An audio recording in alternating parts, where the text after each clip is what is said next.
ओम नमो भगवते वासुदेवाय नमः। भगवान पुरुषोत्तम की कृपा हम सभी पर सदा सर्वदा बनी रहे। आज की वीडियो में आप सुनेंगे पुरुषोत्तम मास महात्म्य के 7वें अध्याय की कथा। उम्मीद है आप सभी ने इससे पहले के अध्यायों को भी जरूर सुना होगा। आइए अब रसपान करते हैं पुरुषोत्तम मास महात्म्य के 7वें अध्याय का। सूत जी बोले, हे तपोधन, आप लोगों ने जो प्रश्न किया है वही प्रश्न नारद ने नारायण से भी किया था। सो नारायण ने जो उत्तर दिया था वही मैं आपसे कहता हूँ। तब नारद जी बोले, विष्णु ने अधिमास का अपार दुख निवेदन करके जब मौन धारण किया तब हे वद्रीपते, पुरुषोत्तम ने क्या किया, सो इस समय आप वह हमसे कहिए। श्री नारायण जी बोले, हे वत्स, गोलोक नाथ श्री कृष्ण ने विष्णु के प्रति जो कहा वह अत्यंत गुप्त है, परंतु भक्त, आस्तिक, सेवक, दंभ रहित अधिकारी पुरुष को कहना चाहिए। इसलिए मैं कहता हूँ और आप इसे ध्यान पूर्वक सुनिए। यह आख्यान सत्कीर्ति, पुण्य, यश, सुपुत्र का दाता है, राजा को वश में करने वाला है और दरिद्रता का नाश करने वाला है। बड़े बड़े पुण्यों से यह आख्यान सुनने को मिलता है। जिस प्रकार इसको सुने उसी प्रकार अनन्य भक्ति से सुने हुए कर्मों को भी करना चाहिए। श्री पुरुषोत्तम भगवान बोले, हे विष्णु, आपने बड़ा अच्छा किया जो मलमास को लेकर यहाँ आए। इससे आप लोक में कीर्ति पाएंगे। आपने जिसका उद्धार स्वीकार किया उसको हमने ही स्वीकार किया, ऐसा समझें। अतः इसको हम अपने समान सर्वोपरि करेंगे। गुणों से, कीर्ति के अनुभाव से, षडेश्वर से, पराक्रम से, भक्तों को वर देने से और भी जो मेरे गुण हैं, उनमें जो पुरुषोत्तम जैसे लोक में प्रसिद्ध हूँ, वैसे ही यह मलमास भी लोकों में पुरुषोत्तम करके प्रसिद्ध होगा। भगवान पुरुषोत्तम कहते हैं कि मुझ में जितने भी गुण हैं वे सब आज मैं इस मलमास को दे देता हूँ। पुरुषोत्तम जो मेरा नाम लोक तथा वेदों में प्रसिद्ध है, वह भी मैं आपकी प्रसन्नता के लिए आज इसे दे देता हूँ। हे मधुसूदन, आज से मैं इस अधिमास का स्वामी भी हुआ। इसके पुरुषोत्तम इस नाम से सब जगत पवित्र होगा। मेरी समानता पाकर यह अधिमास सब मासों का राजा होगा। यह अधिमास जगत पूज्य एवं जगत से वंदना करवाने के योग्य होगा। इसकी पूजा और व्रत जो करेंगे उनके दुख और दारिद्र्य का नाश होगा। चैत्रादि सब मास सकाम हैं, इसको हमने निष्काम रखा है। इसको हमने अपने समान समस्त प्राणियों को मोक्ष देने वाला बनाया है। जो प्राणी सकाम अथवा निष्काम होकर अधिमास का पूजन करेगा वह अपने सब कर्मों को भस्म कर निश्चय ही मुझको प्राप्त करेगा।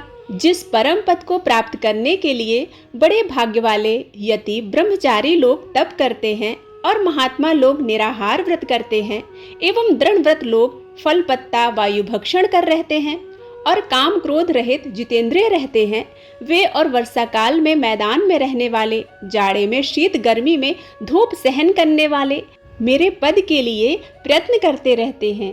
हे गरुड़ ध्वज, तब भी वे मेरे अव्यय परम पद को नहीं प्राप्त होते हैं, परंतु पुरुषोत्तम के भक्त एक मास के ही व्रत से बिना परिश्रम जरा मृत्यु रहित उस परम पद को प्राप्त होते हैं। इस अधिमास व्रत को संपूर्ण साधनों में श्रेष्ठ माना गया है और समस्त कामनाओं के फल की सिद्धि को देने वाला होता है। अतः इस पुरुषोत्तम मास का व्रत सबको करना चाहिए। हल से खेत में बोए हुए बीज जैसे करोड़ों गुना बढ़ते हैं, वैसे ही मेरे पुरुषोत्तम मास में किया हुआ पुण्य करोड़ों गुना अधिक होता है। कोई चतुर्मास्यादि यज्ञ करने से स्वर्ग में जाते हैं, वह भी भोगों को भोग कर पृथ्वी पर ही आते हैं, परंतु जो पुरुष आदर से विधिपूर्वक अधिमास का व्रत करता है वह अपने समस्त कुल का उद्धार कर मेरे में मिल जाता है। इसमें संशय नहीं है। मुझको प्राप्त होकर प्राणी पुनः जन्म मृत्यु भय से युक्त एवं आधि व्याधि और जरा से ग्रस्त संसार में फिर नहीं आता। जहाँ जाकर फिर पतन नहीं होता, सो मेरा परम धाम है। ऐसा जो वेदों का वचन है वह सत्य है, असत्य कैसे हो सकता है। यह अधिमास और इसका स्वामी मैं ही हूँ और मैंने ही इसे बनाया है।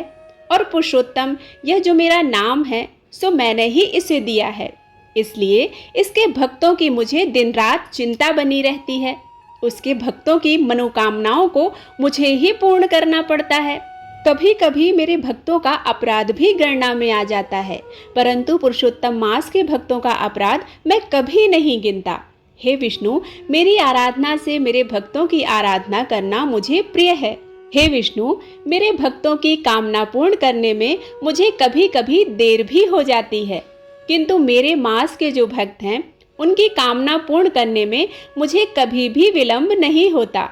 मेरे मास के जो भक्त हैं वे मेरे अत्यंत प्रिय हैं। जो मनुष्य इस अधिमास में जप दान नहीं करते वे महामूर्ख हैं, और जो पुण्य कर्म रहित प्राणी स्नान भी नहीं करते और देवता तीर्थ द्विजों से द्वेष रखते हैं, वे दुष्ट अभागी और दूसरे के भाग्य से जीवन चलने वाले होते हैं। जिस प्रकार खरगोश के सींग कदापि नहीं होते, वैसे ही अधिमास में स्नान आदि न करने वालों को स्वप्न में भी सुख प्राप्त नहीं होता। जो मूर्ख मेरे प्रिय मलमास का निरादर करते हैं और मलमास में धर्माचरण नहीं करते, वे सर्वदा नरकगामी होते हैं। प्रति तीसरे वर्ष पुरुषोत्तम मास प्राप्त होने पर जो प्राणी धर्म नहीं करते वे कुंभीपाक नामक नरक में गिरते हैं, और जो लोक में दुख रूप अग्नि में बैठे स्त्री पुरुष पुत्र पौत्रादि से आदि उत्पन्न बड़े दुखों को भोगते हैं।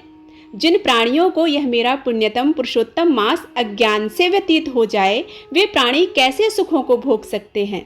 जो भाग्यशालिनी स्त्रियां सौभाग्य और पुत्र सुख चाहने की इच्छा से अधिमास में स्नान दान पूजन आदि करती हैं, उन्हें सौभाग्य संपूर्ण संपत्ति और पुत्रादि यह अधिमास दे देता है।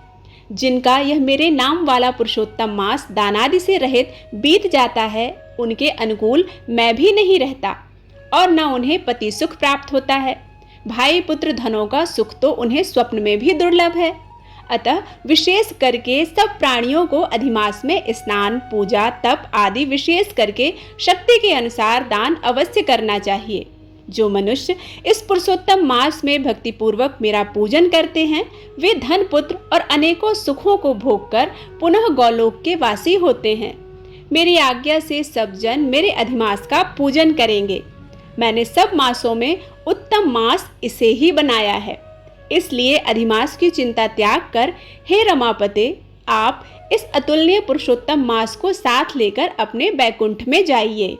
श्री नारायण भगवान नारद जी से कहते हैं कि इस प्रकार भगवान श्री कृष्ण के मुख से रसिक वचन श्रवण कर विष्णु अत्यंत प्रसन्नता पूर्वक इस मलमास को अपने साथ लेकर नूतन जलधर के समान श्याम भगवान श्री कृष्ण को प्रणाम कर गरुड़ पर सवार हो शीघ्र ही बैकुंठ के लिए चल देते हैं। इसके आगे की कथा का रसपान आप आने वाले अध्याय में करेंगे। उम्मीद करती हूँ यह कथा आप सभी को पसंद आई होगी। यदि पसंद आती है तो लाइक करना मत भूलिएगा। मिलते हैं एक नई कथा के साथ, तब तक के लिए ओम नमो भगवते वासुदेवाय नमः।